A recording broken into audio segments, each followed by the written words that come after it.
Selamat datang di Teori Proof, di mana kita akan membahas mengenai teori-teori apapun itu. Kali ini kita akan membahas mengenai penelitian dari seorang yang bernama Jerry Ullman.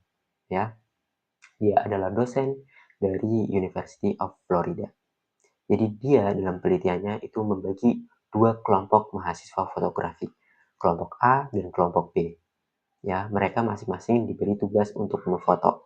Tapi nanti di akhir itu mereka dinilai dengan cara yang berbeda.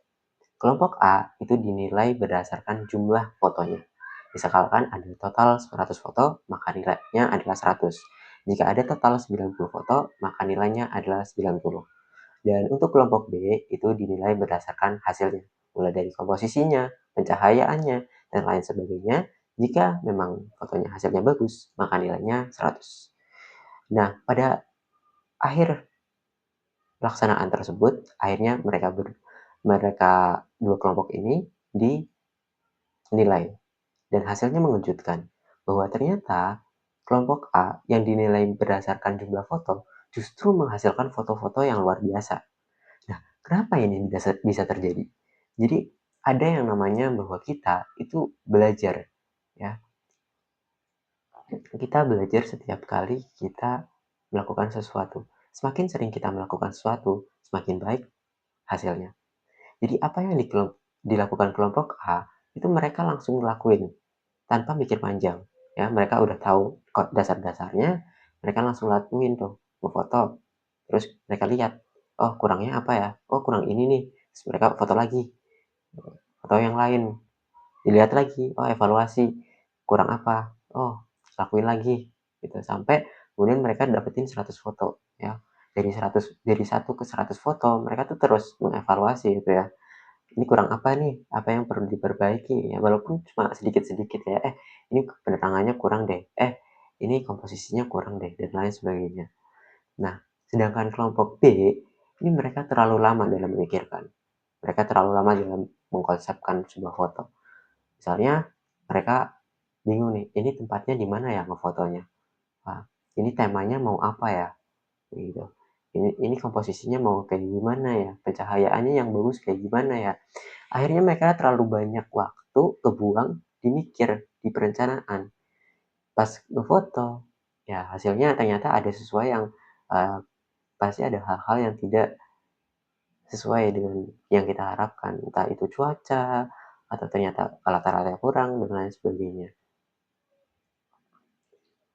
Nah, ini juga berlaku di dalam kehidupan kita. Kadang kita tuh kalau mau ngelakuin sesuatu, mikirnya terlalu lama. Ya, kemudian pada akhirnya kita nggak ngelakuin itu. Sedangkan orang yang berani, mereka tuh langsung ngelakuin. Walaupun pada awalnya itu jelek, cringe, sampai diomongin teman-temannya, ya.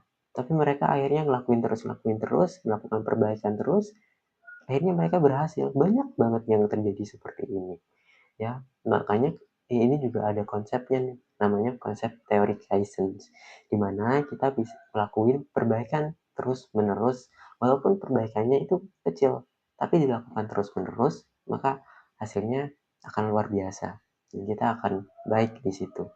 Nah, pelajaran yang kita dapat apa? Pelajaran yang kita dapat bahwa kalau kalian mau belajar sesuatu, kalian yang pertama adalah pelajari konsepnya, pelajari dasar-dasarnya. Setelah itu, kalian langsung praktek dan belajar. Jadi belajar sambil belajar sambil praktek itu linear. Jangan kemudian males praktek karena merasa belum cukup ilmunya, ya, merasa belum pantas, ya, nggak pede.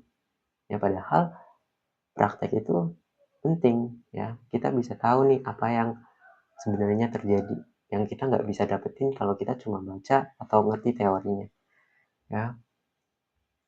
Dengan praktek juga kita akan lebih ingat, ya, gitu.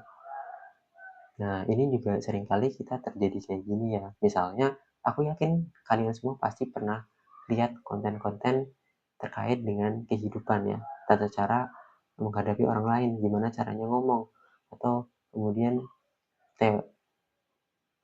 video-video konten-konten terkait finansial ya, pengetahuan finansial ya, kemudian pengetahuan kesehatan, dan lain sebagainya. Kalian udah sering nih, kalian simpen, kalian like, tapi kalian nggak langsung lakuin.